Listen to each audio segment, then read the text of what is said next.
పిల్లలకి చదువు కంటే ముఖ్యంగా నేర్పించాల్సిన 5 మ్యాజికల్ వర్డ్స్ మస్ట్ అండ్ షుడ్గా నేర్పించండి. ఈ 5 నేర్పితే వాళ్ళు ఎక్కడున్నా కూడా సమాజంలో గౌరవింపబడతారు. ఫస్ట్ది ఎస్, రెండోది no, thank you, please, sorry. ఈ మధ్య చాలామంది దేనికి ఎస్ చెప్పాలో తెలియకుండా దానికి రివర్స్లో నో చెప్పడం, దేనికి నో చెప్పాలో దానికి ఎస్ చెప్పి రాంగ్ ట్రాక్లోకి వెళ్ళిపోతున్నారు. మూడోది ప్లీజ్ అండి. ఏదన్నా అడిగే ముందు ఈ మధ్య నాన్నని కానీ అమ్మని అడగాలన్నా కూడా నాకు ఇస్తావా లేదా, నాకు కావాలి అని చెప్పి వెళ్ళిపోతున్నారంటే వాళ్ళకెక్కడో మనం రైట్ వర్డ్ నేర్పించట్లేదు.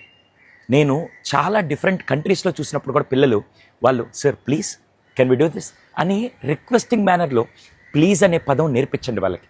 నాలుగోది సారీ. ఏదన్నా పొరపాటు చేసినప్పుడు సారీ చెప్పడం తప్పు కాదండి. ఈ రోజుల్లో చాలామంది పిల్లలు ఏదో నామోషిగా నేను చెప్పను, నేను ఎందుకు చెప్పాలి, నేనేం తప్పు చేశాను. సారీ చెప్పడం ఒక రిలేషన్ బిల్ట్ అవుతుంది, ఒక నమ్మకం పెరుగుతుందంటే సారీ చెప్పడం ఇట్స్ నాట్ ఎ క్రైమ్ అండి. అది ఇంకా వాళ్ళ క్యారెక్టర్ని పెంచుతుందని చెప్పే విధంగా ఉండాలి. Last but not the least, thank you. Always have that gratitude. అది వాళ్ళని గ్రౌండెడ్గా ఉంచుతూ వాళ్ళ వాల్యూని ఇంకా పెంచుతుంది. చిన్న చిన్న విషయాలకి చిన్న హెల్ప్ చేస్తే మనం థ్యాంక్ యూ చెప్తాం, కానీ ఈరోజు టేక్ ఇట్ ఫర్ గ్రాంటెడ్ లాగా వెళ్ళిపోతున్నారు. అందుకే పిల్లలకి మస్ట్గా చదువుతో పాటు ఈ 5 మ్యాజికల్ వర్డ్స్ నేర్పియాలని నేను అంటాను.